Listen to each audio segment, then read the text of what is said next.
बिस्मिल्लाहिर्रहमानिर्रहीम, अस्सलाम वालेकुम। खेलों की खबरों पर तबसरों और तजियों से स्कोर के एक और प्रोग्राम के साथ सैयद याह्या हुसैनी आपकी खिदमत में हाजिर है। पाकिस्तान क्रिकेट टीम के टेस्ट बैट्समैन उमर अकमल के हवाले से क़यास आराइयाँ की जा रही थीं। बात हो रही थी कि उमर अकमल को जो पाकिस्तान सुपर लीग सीज़न 5 2020 से पहले पाकिस्तान क्रिकेट बोर्ड के एंटी करप्शन यूनिट के सामने इसलिए धर लिए गए कि उन्होंने 2 बार उनसे जो मशकूक अफराद ने राब्ते किए उनको एंटी करप्शन यूनिट को रिपोर्ट करने में नाकाम रहे। फिर पाकिस्तान क्रिकेट बोर्ड के ट्राइब्यूनल की जानिब से जो फैसला सामने आया, जस्टिस रिटायर्ड फजल मीरा चौहान का 27 अप्रैल 2020 को, उसके मुताबिक उमर अकमल को 3 साल की यानी 36 महीने की सज़ा दी गई। ख्याल किया जा रहा था कि उमर अकमल के हवाले से जब तफसीली फ़ैसला सामने आएगा तो उसमें सस्पेंडेड सज़ा होगी, जिस तरह माजी में खिलाड़ियों को सस्पेंडेड सज़ा मिलती रही है। लेकिन पाकिस्तान क्रिकेट बोर्ड ने जब 8 मई को बाकायदा तौर पर तफसीली फ़ैसला जारी किया, जिसकी कॉपी उमर अकमल को 7 मई की रात मिली थी, उसके मुताबिक जस्टिस रिटायर्ड फजल मीरा चौहान की 3 साल की जो सज़ा है वो बरकरार रहेगी। मतलब कि अब उमर अकमल के पास 14 दिन का टाइम स्टार्ट हो चुका है। वो अपने वकील के तवस्सुत से पाकिस्तान क्रिकेट बोर्ड से इस हवाले से बात कर सकते हैं और 36 महीने की ये सज़ा किसी हद तक कम हो सकती है। अगर नहीं हुई तो उमर अकमल 2023 तक क्रिकेट मुकाबलों से हर तरह की क्रिकेट से दूर रहेंगे। Chairman independent disciplinary panel justice retired Fazle Mira Chauhan ने जुमेरात को उमर अकमल केस का तफसीली फैसला पाकिस्तान क्रिकेट बोर्ड को जमा करवाया। जस्टिस रिटायर्ड फजले मीरा चौहान ने पीसीबी एंटी करप्शन कोड में शामिल दोनों चार्जेस के खिलाफ वर्जी करने पर उमर अकमल पर 3 साल की पाबंदी आयद की है, जो 20 फरवरी 2020 यानी उमर अकमल की मुअत्तली के रोज से नाफिजुल अमल होगी। नाअहली के दोनों मुद्दतों पर एक साथ अमल होगा। उमर अकमल अब 19 फरवरी 2023 को दोबारा क्रिकेट के सरगर्मियों में शिरकत कर सकेंगे। जस्टिस रिटायर्ड फजले मीरा चौहान ने तफसीली फैसले में अपने रिमार्क्स देते हुए कहा कि बज़ाहिर उमर अकमल ना तो नदामत के ख्वाहां और ना ही अपनी गलती पर माफी मांगने को तैयार हैं, जो इस बात की तस्दीक करता है कि एंटी करप्शन कोड के आर्टिकल 2.4.4 के तहत उमर अकमल अपनी जिम्मेदारियां निभाने में नाकाम रहे। Middle order batsman Umar Akmal इस माह अपनी 30वीं सालगिरह मनाएंगे। मतलब जब वो क्रिकेट में वापसी कर रहे होंगे तो उनकी उम्र 33 साल हो चुकी होगी। उसके बाद भी उनके क्रिकेट में वापसी का दारोमदार उनकी परफॉर्मेंस पर होगा। दुनिया भर में ऐसे क्रिकेटर्स हैं जो पाबंदियां खत्म होने के बाद इंटरनेशनल क्रिकेट में वापस आए और फिर बेहतरीन अंदाज में परफॉर्म भी किया। जराये के मुताबिक उमर अकमल ने 3 साल पाबंदी के खिलाफ अपील का फैसला कर लिया है और इस सिलसिले में अपने वकला से मशवरे भी शुरू कर दिए हैं। उमर अकमल का ये हंगामा खेज़ केस अभी जारी है और क्या उमर अकमल की ये 3 साल की सज़ा सस्पेंडेड सज़ा में तब्दील होगी? उमर अकमल किस तरह पाकिस्तान क्रिकेट बोर्ड से रब्ता करते हैं अपने वकील के तवस्सुत से, आने वाला वक्त इस बात का खुलासा करेगा। लेकिन दूसरी तरफ अगर हम बात करते हैं तो पाकिस्तान क्रिकेट बोर्ड की हंगामा खेजियाँ जो हैं वो कम होने का नाम नहीं ले रही। Speed star Shoaib Akhtar, Pakistan cricket board के कानूनी मुशीर तफज्जुल हैदर रिजवी आमने सामने हैं। उधर आज से 20 साल पहले justice retired Malik Abdul Qayyum report के किरदार एक बार फिर अपने लबों को जुम्बिश दे रहे हैं।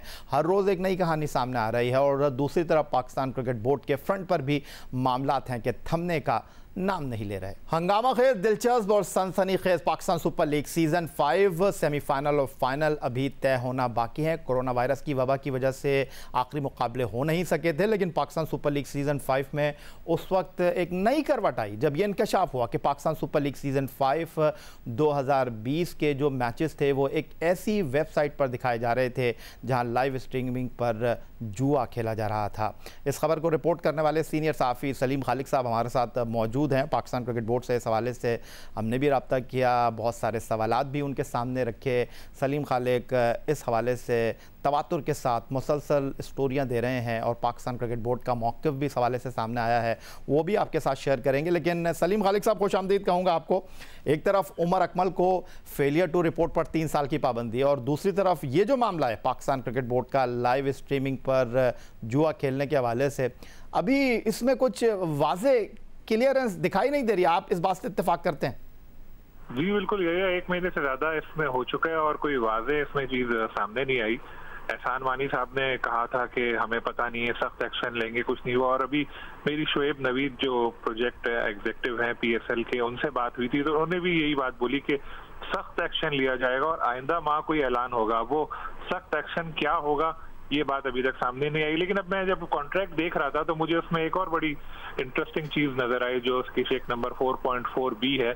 उसके मुताबिक जो मैचेस हैं उनमें बैटिंग, गैम्बलिंग या प्रेडिक्शन गेम्स वगैरह जो है उनकी प्रमोशन जो है या स्पॉन्सरशिप और एडवर्टाइजिंग हो सकती है अगर जिन ममालिक में ये चीज कानूनी है।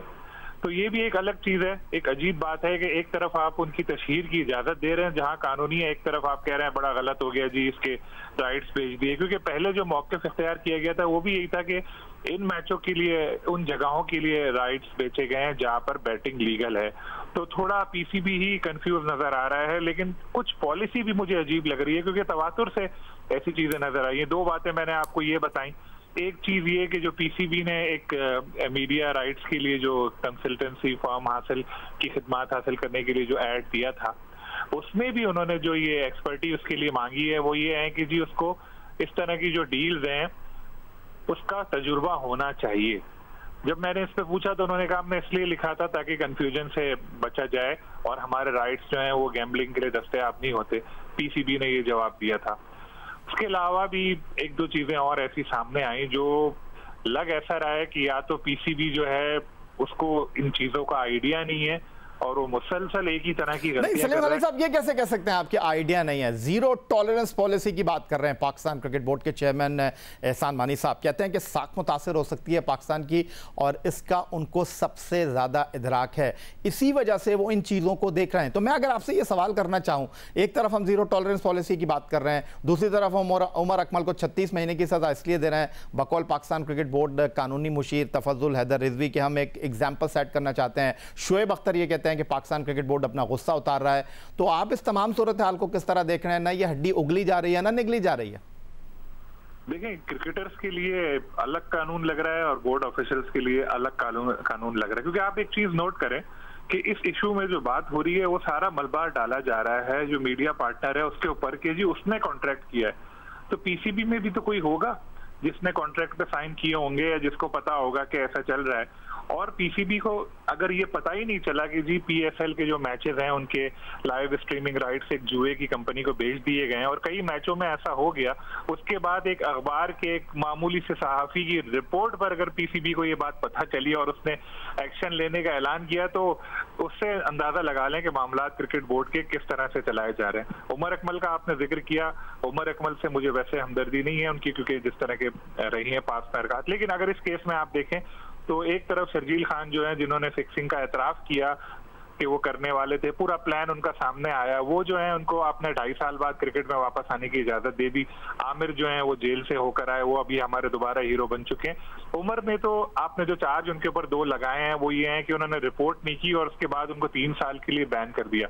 तो उससे लग रहा है या तो पीसीबी जो है वो कुछ छुपा रहा है या फिर दोहरा मेयार है। तो ये सब बिल्कुल ठीक कह रहे हैं सलीम खलील साहब आप। और इस हवाले से जो लाइव स्ट्रीमिंग और जुए का मामला है, पाकिस्तान क्रिकेट बोर्ड इस हवाले से 2 मरतबा वजाहत दे चुका है। एक आपकी ख़बर पर 23 मार्च 2020 को वजाहत पाकिस्तान क्रिकेट बोर्ड ने एक ईमेल के ज़रिए की, फिर उन्होंने एक वीडियो लिंक शाया किया पाकिस्तान क्रिकेट बोर्ड के सरबराह एहसान मानी साहब का, और उसमें एहसान मानी साहब ने इस हवाले से अपने लोगों को जुम्बिश दी और उन्होंने जो कहा वो ज़रा मैं यहाँ पर आपके साथ शेयर कर लेता हूँ।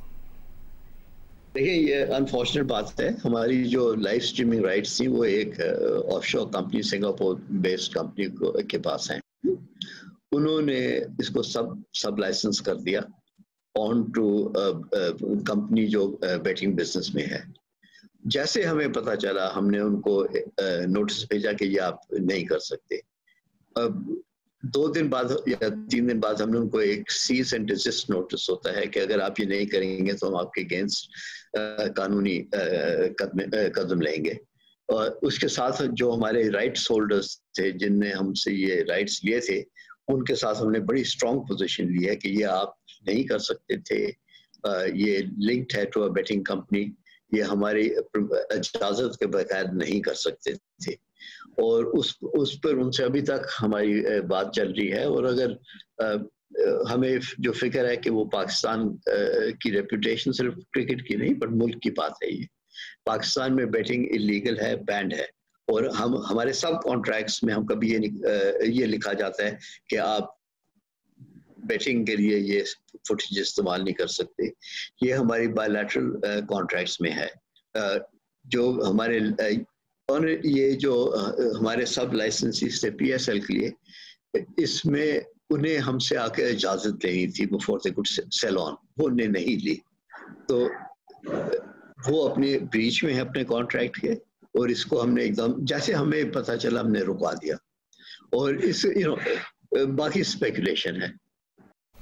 कयास आराइयाँ कह रहे थे पाकिस्तान क्रिकेट बोर्ड के सरबराह, लेकिन उन्होंने ये भी नहीं बताया कि टाइमलाइन है क्या इस लाइव स्ट्रीमिंग के हवाले से। कब पाकिस्तान क्रिकेट बोर्ड को कब पता चला कि उनके इन मैचों पर लाइव स्ट्रीमिंग पर जुआ हो रहा है? उन्होंने कहा कि जैसे ही हमें पता चला, डेट नहीं बताई, लेकिन उन्होंने कहा जैसे ही हमें पता चला हमने कानूनी नोटिस भिजवा दिया। और सबसे बड़ा सवाल सलीम खालिक साहब यह है कि खिलाड़ियों के लिए पाकिस्तान क्रिकेट बोर्ड की एक वाज़ेह डेडलाइन है कि अगर कोई खिलाड़ी फेलियर टू रिपोर्ट है तो उसको सस्पेंड कर दिया जाता है। उमर अकमल का केस आपके सामने है, 2017 शर्जील, उसके अलावा खालिद लतीफ़ का केस आपके सामने है। लेकिन अभी तक पाकिस्तान क्रिकेट बोर्ड यहाँ पर गुफ्तु शनीद ही कर रहा है, नोटिस तक की बात चल रही है। तो ये हैरानकुन बात नहीं है? बहुत हैरानकुन बात है यार, अगर ये मीडिया में बात नहीं आती तो किसी को पता भी नहीं चलता और सारे मैचेस ही लाइव स्ट्रीम हो जाते। अब आप मुझे एक बात बताएं, जहां पे ये कॉन्ट्रैक्ट की बात कर रहे हैं, मैंने वो कॉन्ट्रैक्ट देखा है, उसमें कहीं भी नहीं लिखा कि जुए की कंपनी को आगे लाइसेंस आप ना बेचें, बल्कि उसमें उल्टा इजाजत दी हुई है कि जो मैच जहां पे लाइव स्ट्रीम हो रहे हैं उसमें एड वगैरह आपको चलाने तो चला दें, अगर उस मुल्क में कानूनी है। मेरा सवाल ये है, अगर कोई पाकिस्तानी क्रिकेटर इंग्लैंड में जाए, वहां पे किसी शराब की कंपनी में कि एड में काम करे और बोले कि इसको सिर्फ यही इंग्लैंड में चलाना, या ऑस्ट्रेलिया में किसी जुए की कंपनी के ऐड में काम करो, बोले सिर्फ इसको ऑस्ट्रेलिया में चलाना क्योंकि यहाँ पर ये चीजें लीगल है, हमारे मुल्क में लीगल नहीं है, तो क्या उसको इजाजत दे देगा PCB? किसी तौर पे इजाजत नहीं देगा। तो यहाँ पर क्यों दी गई इजाजत? और इतना वक्त गुजरने के बाद अब तक क्यों ये नोटिस खेल रहे हैं? 1 महीने से ऊपर हो गया। अभी कल शोएब नवीद ने जैसे कहा कि सख्त एक्शन लिया जाएगा, तो वो सख्त एक्शन क्या होगा? क्या कॉन्ट्रैक्ट टर्मिनेट कर दिया जाएगा? लेकिन $1 मिलियन का कॉन्ट्रैक्ट है, जिसमें से आधे पैसे PCB को मिल गए हैं, और जो कोरोना के बाद के हालात हैं उसके बाद उनको अगला जो है वो इस तरह से ढूंढने में भी मसला होगा। तो मेरा नहीं ख्याल कि PCB को इतना सख्त एक्शन लेगा, लेकिन अपना वकार बहाल रखने के लिए PCB को कुछ ना कुछ तो करना होगा, क्योंकि ये लोग समझ रहे थे मामला दब जाएगा, लेकिन कुछ ना कुछ दिन बाद, चंद दिन बाद कोई ना कोई नई बात सामने आ जाती है जिससे इन पर दबाव बढ़ जाता है। बिल्कुल ठीक है सलीम खालिक साहब, थैंक यू वेरी मच हमें इस हवाले से अपडेट करने के लिए। और ये स्टोरी पाकिस्तान क्रिकेट बोर्ड इसको किस तरह हैंडल करता है, किस तरह इसको आगे लेकर चलता है, ये एक बड़ा सवाल है। लेकिन दूसरी तरफ अगर हम बात करें जनाब, कोरोना वायरस के इस चैलेंज में सोशल मीडिया पर मुख्तलिफ खेलों के खिलाड़ी आगे आ रहे हैं। और हम बात करेंगे पाकिस्तान के लिए एक ऐसे खेल की जिसमें माजी में पाकिस्तान का तूती बोला करता था।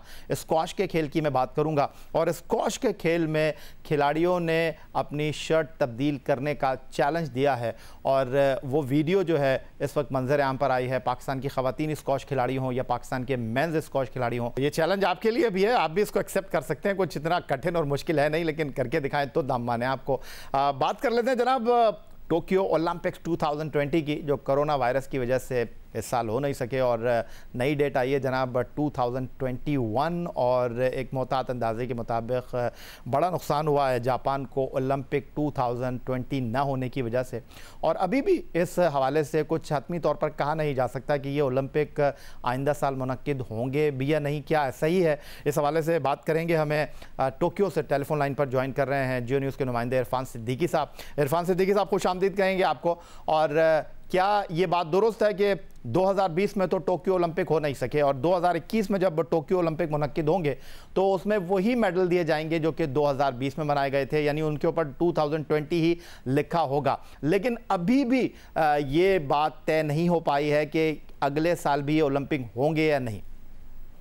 जी, ये बात बिल्कुल आपकी ठीक है, क्योंकि जितनी तैयारी की गई थी पिछले 4-5 सालों से, जो है ना, नया शहर बन रहे थे, नए स्टेडियम बन रहे थे, 2 लाख लोगों की जो है ट्रेनिंग्स कराई गई थी, जिनको दुनिया भर से जो लोग आने थे उसमें पाकिस्तानी भी थे, उसमें पाकिस्तानियों को भी यहाँ से उन्होंने लिया था एज अ हेल्पर्स के तौर पे। जो फॉरेनर्स को आना था उन्होंने उनको रास्ते बताने थे। बहुत ज़्यादा ट्रेनिंग, 2 लाख उनकी लोगों की ट्रेनिंग कराई गई थी।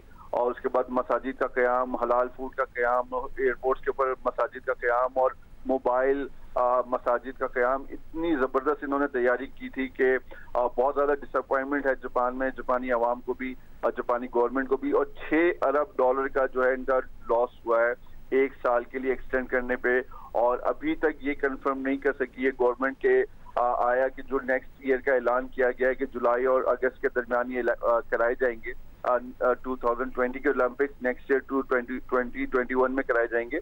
जापानी प्राइम मिनिस्टर ने भी कुछ दिन पहले ही इस बारे में क्लियरिफिकेशन दी है कि हालात को देखते हुए और पैंडेमिक सिचुएशन को देखते हुए ये फैसला किया जाएगा कि आया कि ये ओलंपिक 2021 में कराने ही हैं या इसको मजीद 1 साल के लिए मौखर किया जाए। तो अभी तक कोई हतमी सूरत हाल सामने नहीं आ सकी है इस हवाले से। हतमी सूरत हाल सामने नहीं आ सकी है। टोक्यो ओलंपिक 2020 के हवाले से इरफान सिद्दीकी साहब टोक्यो से टेलीफोन लाइन पर हमारे साथ मौजूद हैं। और टोक्यो ओलंपिक्स 2020 खेलों की दुनिया का सबसे बड़ा मेला, जिसका सबको बड़ा शिद्दत से इंतज़ार था, $6 अरब का एक तखमीने के मुताबिक नुकसान हो रहा है जापानी हुकूमत को। हुकूमत जापान ने कोरोना वायरस की वजह से मंसूख होने वाले ओलंपिक्स 2020 के लिए 23 जुलाई से 8 अगस्त तक की नई तारीखों का ऐलान कर दिया है। ताहम ये भी वाजे कर दिया गया है कि कोरोना वायरस की सूरत हाल ने अगर गंभीर सूरत हाल इख्तियार की तो ये तारीखें मजीद आगे बढ़ाई जा सकती हैं। जापानी मीडिया रिपोर्ट्स के मुताबिक टोक्यो ओलंपिक्स की मनसूखी से जापान को शदीद माली नुकसान का सामना करना पड़ रहा है, जिसका तखमीना $6 अरब से भी ज्यादा लगाया जा रहा है, जबकि बड़ी तादाद में जापानी कारोबारी इदारों को शदीद नुकसान का भी सामना करना पड़ रहा है। जापानी हुकूमत ने टोक्यो ओलंपिक्स 2020 के इनेकाद के लिए अरबों डॉलर्स के अखराजात कर रखे थे, जबकि मुकामी कारोबारी इदारों ने ओलंपिक्स मुकाबलों के लिए आने वाले लाखों सयाहों के लिए भारी अखराजात करके मुख्तलिफ कारोबारी इदारे कायम करके रखे थे। ताहम तवक्को है कि ओलंपिक्स की मनसूखी और 1 साल के लिए आगे बढ़ने के फैसले से कई जापानी कारोबारी इदारे बैंकरप्सी का भी शिकार हो चुके हैं। ताहम जापानी वजीर आजम ने कहा है कि कोरोना वायरस जैसी आलमी वबा को देखते हुए ओलंपिक्स मुकाबलों की मनसूखी मजबूरी थी। तवक्को है कि अगले साल पहले से ज्यादा तवानाई के साथ जापानी हुकूमत ओलंपिक्स मुकाबले मुनक्किद कराएगी। तो टोक्यो ओलंपिक 2020 नहीं हो सके, अगले साल 2021 में ये ओलंपिक मुकाबले हो सकेंगे या नहीं हो सकेंगे। लेकिन दूसरी तरफ $6 अरब का जापानी हुकूमत को टोक्यो ओलंपिक 2020 न होने से नुकसान हुआ है। मिलते हैं एक ब्रेक के बाद।